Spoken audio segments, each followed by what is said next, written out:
Hello everybody, Iain, welcome back to the Newbie Farm. Alright, we're doing a little bit of harvesting of sugar beets here. I was just using a hard worker there for a second, so just had to shut him off there a sec. There we go. Whoa, whoa, whoa, whoa, whoa, whoa, whoa, whoa, whoa, whoa, whoa. What's going on there? It's not what we wanted at all. Anyways, as you can see, we're harvesting a little bit of sugar beets here, and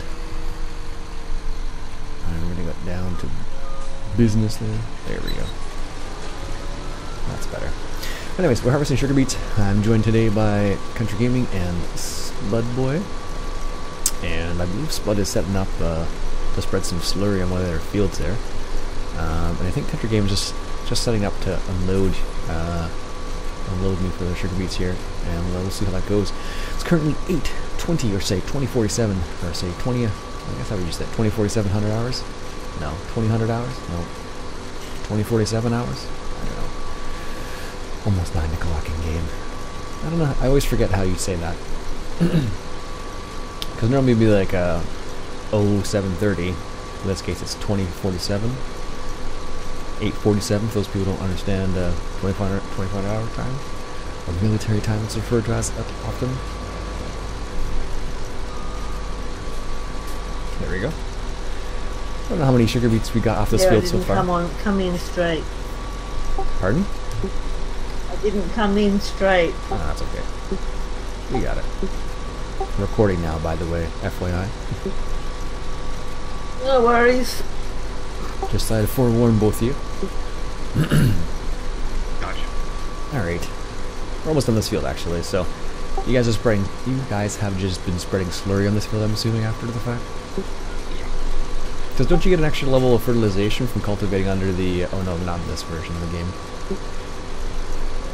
In older versions, you used to get an extra level of fertilization when you cultivated under the leftovers from sugar beets. You remember that one?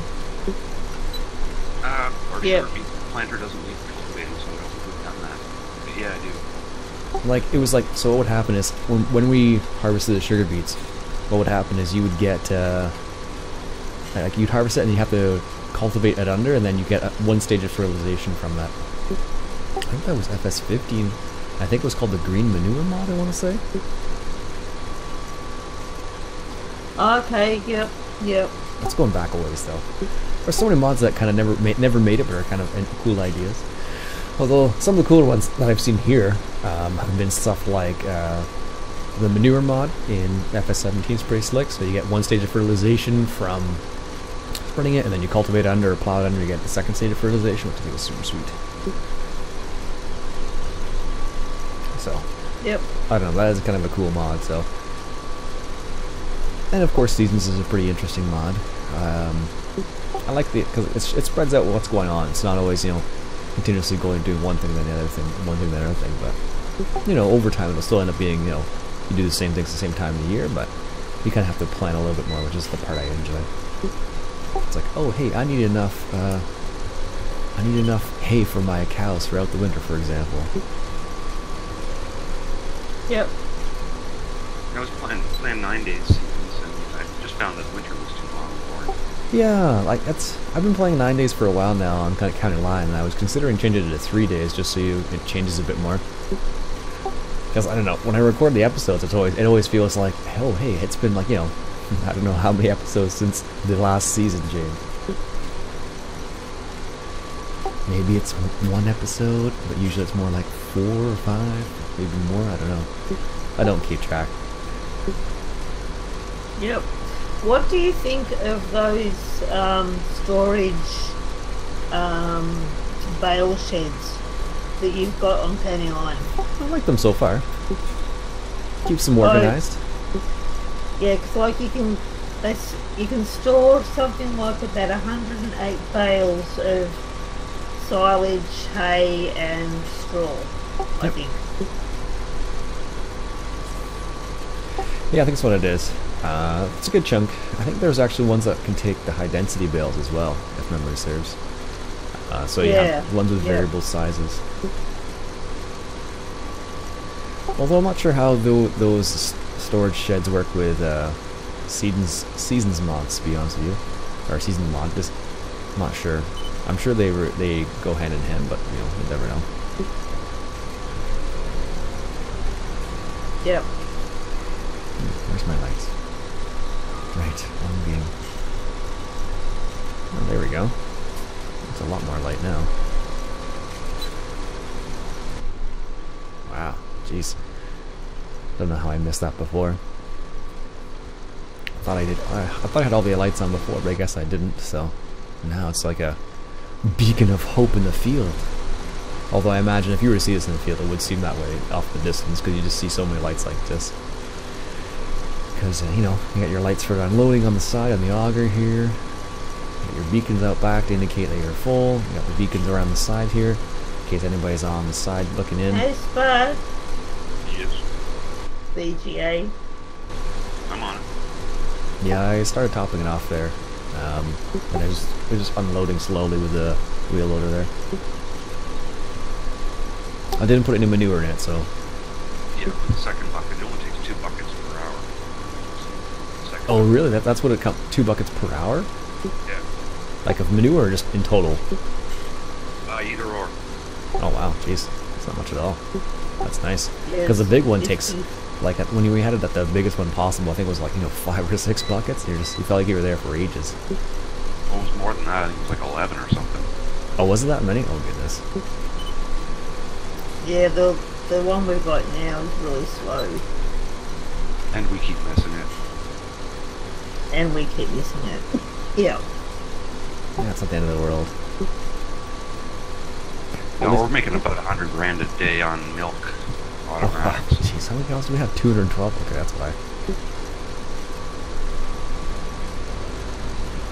Yeah, 200 cows will definitely do that.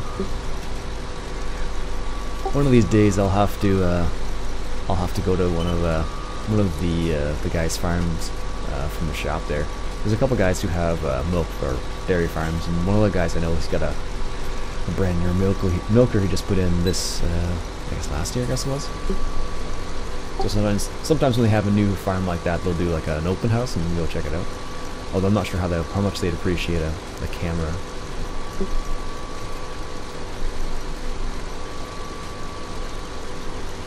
Bring it with you and ask. Yeah, exactly. It was interesting though. He was having problems with his barn when it went down to, what was it, minus 21 Celsius? I have no idea what that is in Fahrenheit. Below freezing. I don't know. I don't know if that'd be like minus 5 Fahrenheit. No, more. Is it more or less than that? More than that, I think. Minus 7 maybe, something. I don't know. Pretty cold. But what would happen is the scrapers that scrape up the slurry or manure wouldn't be able to do their job at a certain point because they'd just get stuck because they were just frozen to the floor.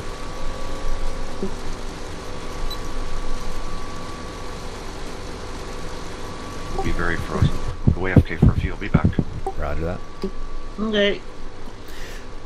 Yeah, it's kind of crazy. So I had a couple conversations with him about that and how that was how the cows were managing. Because what will happen is with some of those with the cows that you have and you put these new robots in, they have to have there's a time that they have to adjust to that because they're not used to this object, this foreign object in the barn.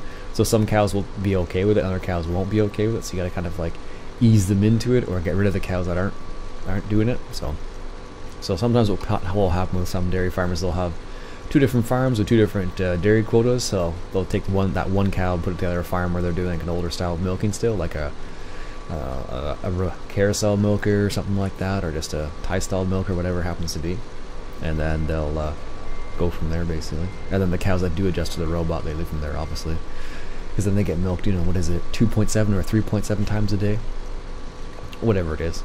The actual machine measures it all. It's crazy. There we go.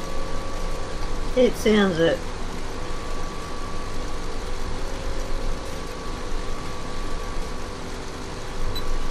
The machine, the actual robot will tell you whether or not certain cows have been milked as well, which is kind of interesting. So it'll be like, oh, cow number 342 hasn't been milked yet today, so you gotta go round them up and take them to the machine and whatnot. So I'm just gonna go to the end of the row here, country gaming here.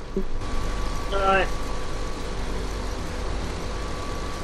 Yeah, it's quite interesting. So you mean to tell me that each cow has a number?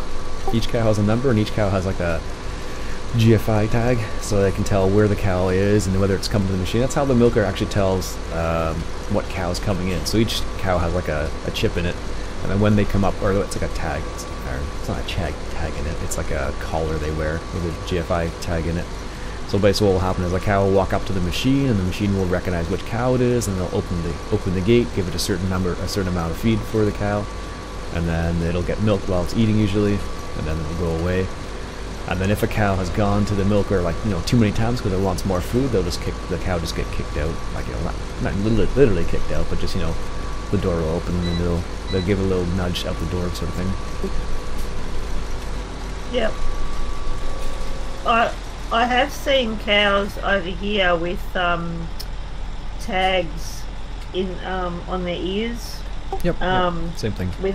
With a number. I think you're full. Yep. I think you're empty, aren't you? No, I have 745 liters left. Believe it or not. Oh wow. What are the chances, eh? Just that. I'm just gonna leave it on the side of the field over here. Alright.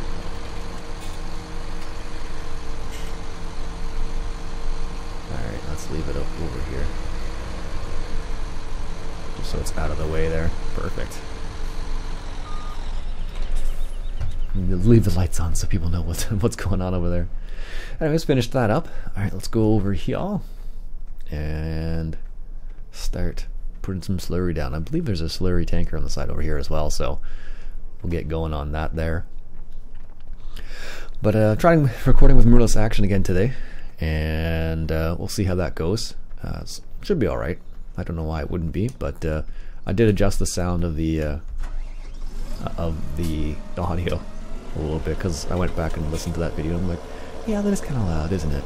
So I do apologize for that. It's been a while since I recorded this, so I find each program has a different, is a bit finicky, I guess, in terms of how they like the audio set. So you got to kind of tweak it a little bit sometimes. Now I'm gonna go here. Let's bring up this and shift this over here. There we go. And lower that down. There we go.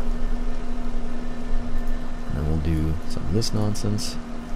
See how that turns out in this field. A little bit of slurry. I think this is just from the cows. I'm not sure if it's from the BG or the cows or not, so we'll see. I'm gonna grab a quick sip of coffee here.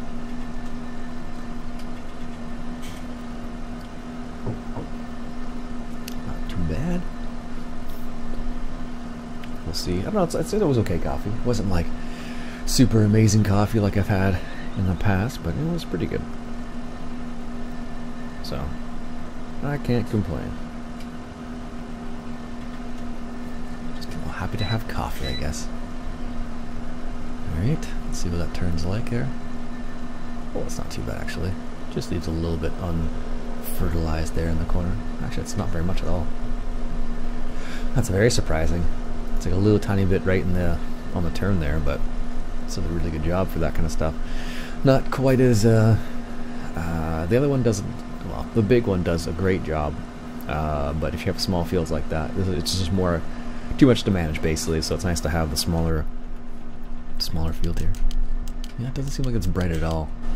But that's apparently with all the lights on. It never seems that it's like it's bright when you're actually in the cab, but oh well. C'est la vie, c'est la vie. All right. So, have any of you guys got the Modern Classic DLC? If so, what are your thoughts on it so far? So far I've talked to quite a few people and most people are like, I'm not so... I'm like, it's a little too late. Too little too late, I guess is what people were saying. That's not too bad. A little circle there is not going to hurt anything. Yeah, so a lot of people saying too little too late because they're like, well, with FS19 so, coming so soon, why would I even bother? So, and I can understand that because, you still got, what have we got? May right now, so you got May, or so let's start with June, July, August, September, October, so you got another 5 months basically, so it's close. It's close. I guess spring is just starting here.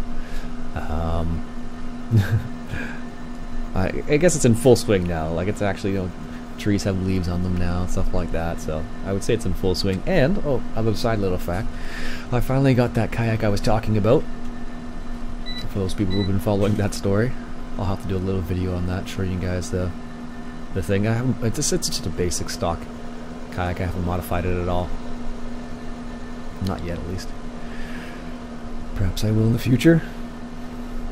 But for now, we're just keeping it stock to see how it goes. Excuse me. So we'll see how that works out. I'm pretty excited about it. I haven't used it. I got it the other day, but I've not got around to using it yet because by the time I get home from work, I'm working. I don't know. I'm working later. Welcome back. You finished recording, Ian, or no? Oh no, still recording. Just putting slurry down on field 10 there. About 3/4 of the way down the field there. I'm assuming there's still some slurry in that tanker over there. So yeah, they should be at least 3/4 full. At least 3/4 full? That's perfect. Give me a chance to load this tanker right here. So give us a chance to finish that up. There we go. Yeah, the nice thing about sugar beets is you can put them in the BGA too if you have an excess of them. I didn't know that. Yep. It gives you an extra, I don't know what you have. I'm just going to tab around here for a sec and go to the VGA. Oops, I was there. There we go. Let's see here. Yeah, so what if you put sugar beets in the BGA, it'll increase your total solids in the fermenter basically. And around 10% is a good number. 10-11%, somewhere in there. Sugar beets. Aye. I thought you could only put manure and silage.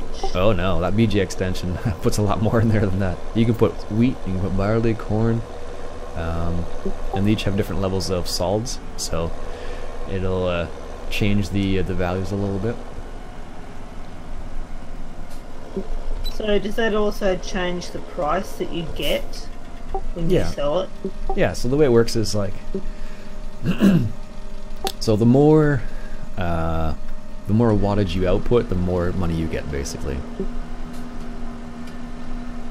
It's kind of like you have to find like a perfect balance. So you have to kind of like do a little bit of tweaking. So you put a little bit of sugar beets in there, and if you find that it works really well, then you keep using them, sort of idea. So you gotta there's a perfect balance you gotta find. Yep. All right, just finishing up this field here. And I think that'll be the last order of business for me for today. Let's turn off that. And there we go. Alright folks, that's it for me for today. Hope you enjoyed. My name is Ian Robson. If you like what I want to go ahead and hit that subscribe button for some more Newbie Farm action. I'll catch you guys later.